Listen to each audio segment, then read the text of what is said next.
Hey everyone.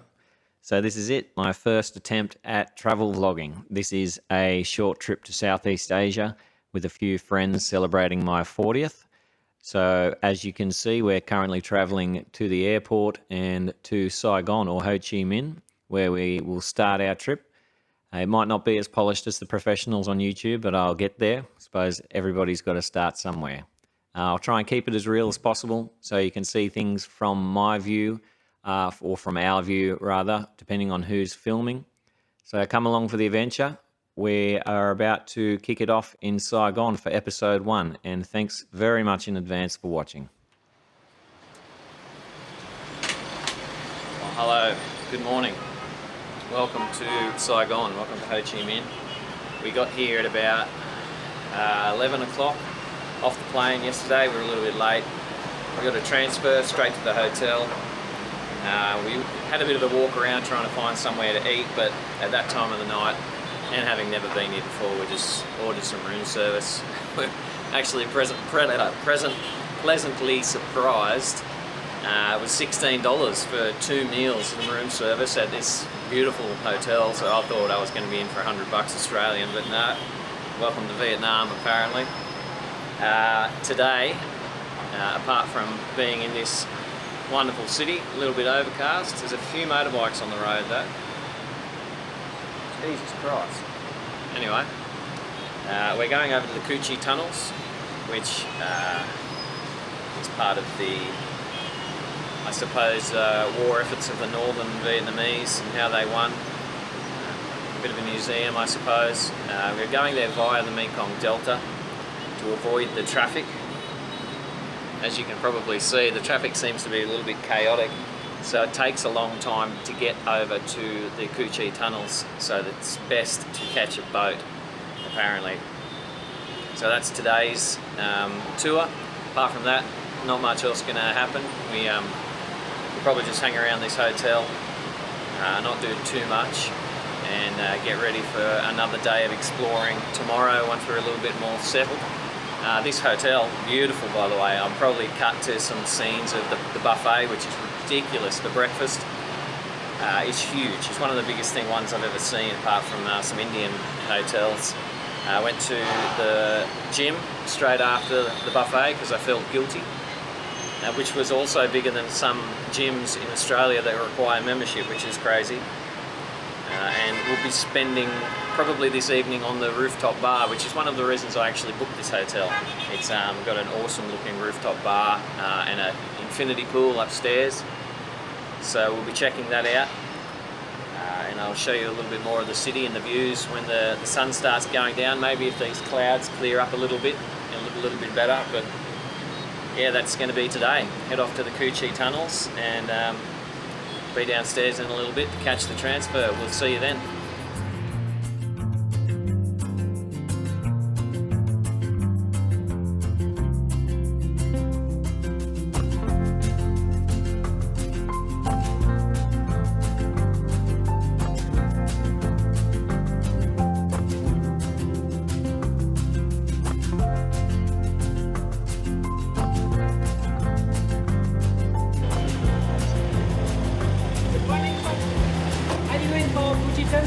Yes, that was good timing. Yeah, Clint Fish. Yeah, that's fish. me. Yeah. That's me. I'll just get my wife. Yeah. We'll be right out. And we have 2 more people.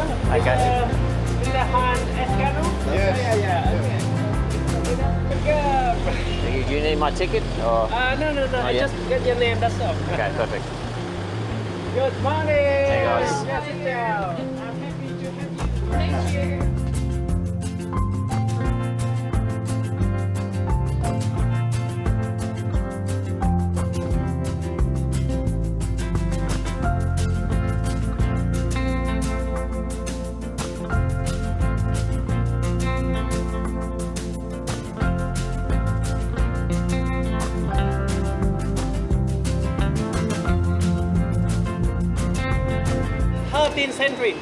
Century. You know, at that time the Mongols empire, they were the strongest empire in the world, occupying many places in Europe and in Asia as well. So 2 million square kilometers occupied by the Mongol Empire at that time. But when they came to Vietnam, they were defeated 3 times by the king and this general. He let the Vietnamese people making their houses empty, waiting for the Mongol to come and control. And after Mongol soldiers, they came and they control. They thought that they could win easily. But when they get no more food, the locals, they learn counter-attack from the jungle, from the back, and they won even 3 times in about 30 years. Yes. So he became one of the most famous military general in the world history as well. General Trần Hưng Đạo. So that could be like the basic lessons for Vietnamese guerrilla, to have guerrilla warfare, even in the Vietnam War as well. That's the reason why we go to Cu Chi Tunnel today. More guerrilla warfare as well. Okay. So are you ready? Now we will go to the boat by this way. Please follow us this way. Perfect. Yeah.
Okay, so I don't want to take anything away from our guide here, Kanga, or Kanga, I'm not sure how to pronounce it, but he was brilliant.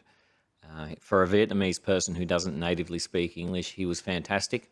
He was easier to understand when you're standing there. I know I had to put subtitles there before, but he did a fantastic job. So I'm just going to guide you through basically what he covered in a little bit less detail, because I took about an hour and a half of footage. So I don't want to drag you through, obviously, that long. But he's just given a very, very good overview of the Cu Chi tunnels here, standing in front of, right now, a map, which is the area around Ho Chi Minh and Saigon. He also could see him pointing at a little demonstration of how they built tunnels and how they protected them against flooding and invasion and things like that. We can see here some of the nasty, nasty traps that you would stumble upon if you were walking through the jungles around the time of the war. Obviously, they weren't all covered in astroturf and very, very visible. They were hidden purposely, obviously, and booby-trapped with those spikes you saw in the bottom. Now, this is probably a pretty famous photograph opportunity spot here, but as you can see, I'm squeezing my torso into the little entryway that's part of a Cu Chi tunnel, one of the tunnels that the Viet Cong used. So this is me disappearing down the hole, putting leaves on the top, nice and camouflaged, and coming back out. I'm not sure if Mel did it, I don't think so, but there's a few people that couldn't fit. It was pretty tight for me. I'm a fairly small, skinny kind of bloke, but even me was touching my shoulders on the way down. So these Vietnamese soldiers back in the day were extremely small, which probably worked to their advantage, because some of those shafts and tunnels, as you'll probably see later in this video when I walk through and crawl through some of them, were incredibly restrictive. We saw just there typical setup of some soldiers working. This here is a tank that is still in situ. He'll show you a photo in the next scene here. He's holding a photo there of a black and white photograph taken from when that tank was still sitting exactly where it is now. And here clearly we can see that there are some gruesome traps. These will all be booby traps hidden by a trapdoor that you'd fall through or something to that nature. But look at that one on the far right there. That one just spins as you fall through it and turns you into some sort of Swiss cheese. It's just gruesome injuries. And especially in this climate, you can imagine that, you know, in the most unclean situations, some of these wounds would be fatal, and fatal pretty quickly. There's one up here which is concerningly called a fish trap, but I didn't get caught in it. But just look at them. Some of them, you can imagine your leg going in there or your entire body. You know, they're built so you can either not get out or you just sustain these horrific injuries. Some of these little dugouts are still set up to look like they would during the war, where they'd be dismantling some armaments to make weapons or spears or anything to support the war effort. You can see a little tunnel entrance there as well, some grenades sitting on the bench. But the ingenuity and the, I'm not sure what you would call it, but the ability for the Viet Cong to be able to use what they had and defeat the US Army, mind you, it was just ridiculous. It's very impressive. I'm not taking sides here. This is obviously a Vietnamese museum in Vietnam.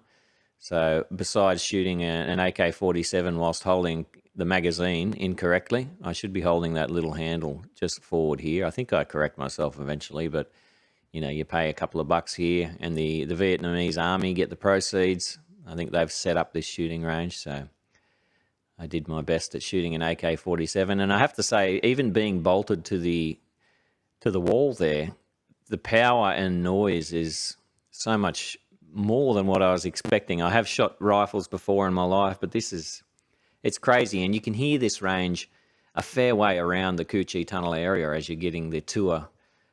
So it's quite intimidating. I can only imagine what the poor people who went and fought in Vietnam or were Vietnamese and fought there went through. This is a famous Ho Chi Minh sandal that's made of car tyres, again showing the ingenuity of the people. What we're looking at here now was a bomb crater. And this, I'll let the audio run on this actually. This is the section where we walk through, or crawl, should I say, through some of the Cu Chi tunnels. Now, it's not for everybody. You can see some people here coming out. There's nothing wrong with that, but it wasn't for these people, and it's not for everybody, but those who could crawled through the entire way. So I'll let this video play along. It does go for a little while, but it gives you a good idea of what it was like. It's not too bad, eh? All right, so while you watched me crawl through the tunnels, I figured I'd give you a little bit of information about the tunnels in the local area. So right now I'm crawling through 20-metre sections. They zig and zag for a reason. They do that not only so that they can't get shot by people who are chasing them. They can always go around a corner, but it also helps with explosives and shockwaves and things like that. And it makes it harder to navigate for these the people that don't know the tunnels. For example, the American soldiers who came down there, it would make it far harder for them to navigate through. Now, there's 121 kilometres, I think, in total around the entire southern Vietnam, Saigon, Ho Chi Minh area of these tunnels. And clearly, as we're only doing 100 metres, there's immense amount of tunnels left out, as he was saying earlier in the tour. I'm not sure if you guys saw that, but there was another area above Saigon near an airfield that was used during the war that they also had a pretty big network of tunnels in. So they obviously didn't want to dig the dirt out of these tunnels and put it up on the surface for everybody to see, which would make it fairly obvious that there's a tunnel nearby. So what they did is at night they would sneak through certain access tunnels that went to the river, or they'd sneak to the river on the surface if they possibly could through the jungle, and they'd empty their baskets of dirt into the river, and so it would float downstream and there would be no trace of the digging process. So that would be another way that they'd kind of hide in plain sight. There'd also be traps underground. So for example, right now you're looking at pitch black. me walking through, crawling through, nothingness. And the American soldiers would follow the Viet Cong down here and fall into traps similar to the ones that you saw previously. You know, ones that rotate, ones that spin around, or just, you know, bamboo spikes in the middle of the walkway. But obviously the Viet Cong would know where they are to avoid them. Now the dirt itself is kind of a very hard set, dry, almost clay, cementy kind of feel. It's extremely hard to dig in, I can imagine. So it kind of just compounds the amount of impressive work that these guys are able to do in such a short span of time. Some of the tactics that they used, one that comes to mind is those Ho Chi Minh or Saigon sandals that he was showing us before that were made of car tyres. They'd often get American trackers to follow these footprints to lead them to tunnel networks, because they were always obviously trying to find them and blow them up, or, you know, gas them, or various other methods that they used to get them out. But what they would then do, once they wised up to that tactic, is they'd put the sandals on backwards, so that rather than lead the soldiers to the tunnels, it was leading the soldiers away from the tunnels, which is pretty genius if you ask me. There was a lot of methods that they did use, not only to mark where the tunnels were. For example, they'd leave certain amounts of leaves, or certain types of leaves, or leaves cut in a certain way, so that the local Viet Congs could identify that there's a tunnel nearby or a certain distance ahead. Just all these kind of guerrilla tactics that really didn't, you know, register on the Americans' list of things to look for, but it's a really smart way that these guys were able to do what they did and triumph in the end.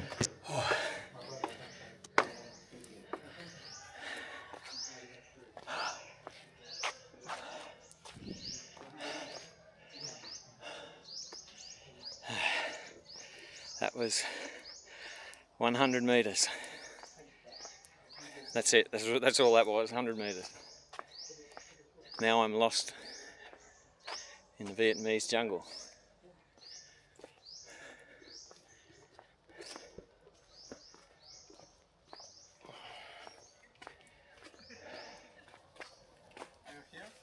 All good. Oh, there she is. You went for the 100 metres. 100 meters. Yes. Do you have parts on your knees in the end? In the end, yeah, but still, it's not too different from the first bit. Yeah. Most of the way. It gets dark though because the lights stop, so you can't see anything. Man, imagine fighting a war in that shit. So towards the end of the trip, we were treated to a dish that, well, I wouldn't call it a dish, it's more of a root vegetable. It's basically just boiled, kind of like a yam if you've had one of those before, but it's called cassava or cassava, and it just kind of tastes a little bit like potato. They had a kind of a dip to go with it that apparently the soldiers dipped it in to give it a bit of moisture because it was very dry, but they gave us some of that to taste, so that was interesting. That's what they were, the staple food that they were eating during the war to keep themselves going. Then we were treated to a propaganda film about the war.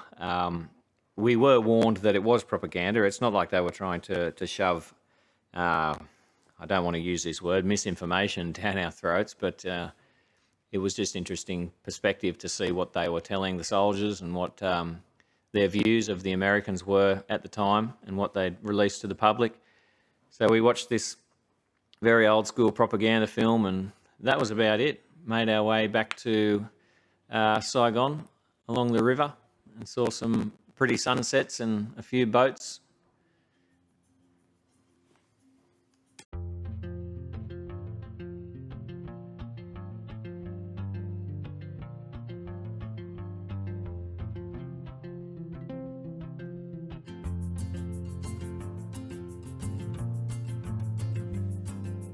So the weeds that you're seeing on the river here that we were dodging on the way to and from the Ho Chi tunnels are a form of water hyacinth that grows upstream in the tributaries and the estuaries around the Mekong River and Delta, and it just attaches itself naturally with the currents and floats downstream. So the driver of this boat, if he wasn't dodging longtail boats like you just saw us pass there, he was playing Frogger with big bunches of water hyacinth and cargo ships, as you're seeing here.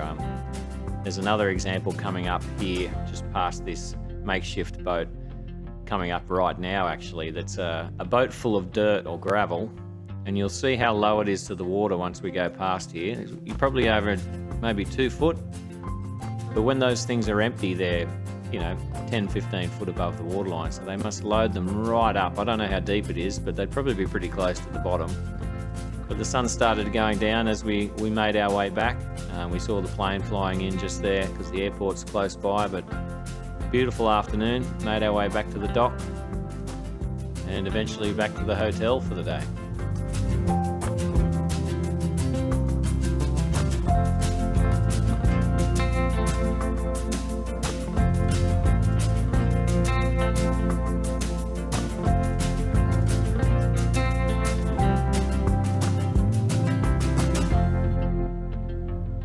I think at this point it's probably a good idea to shout out the company that we did the tour with. Not only was the company great to book with, it was called Les Rives or Les Rives. I'm not sure if it's a French name, it does sound like it. But they were fantastic, and Kanga and the crew that took us, our tour guide, he was great as well. So if you're looking to book, I'll leave the description in the, I'll leave the link, should I say, in the description below. And our hotel was called the La Vela or La Vela Saigon, and I'll also leave a link for that as well. So I think this was a pretty good taste of Saigon, Ho Chi Minh for us, and these two, tour guide and hotel, were a really good pick.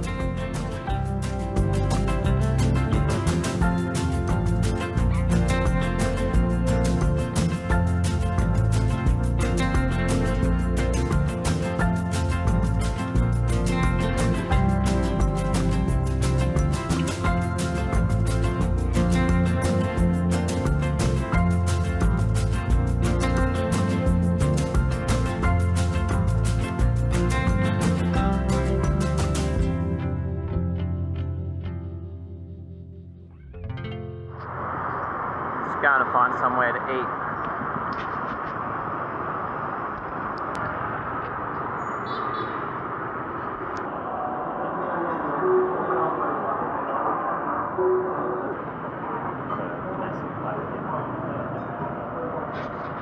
So we're just out getting dinner at this Michelin guide restaurant, which is obviously just a guide. Michelin is like a 5-star rating in restaurants, I guess you could say. 65,000 Vietnamese dong, $7 a dish. That's where it's at. Thank you.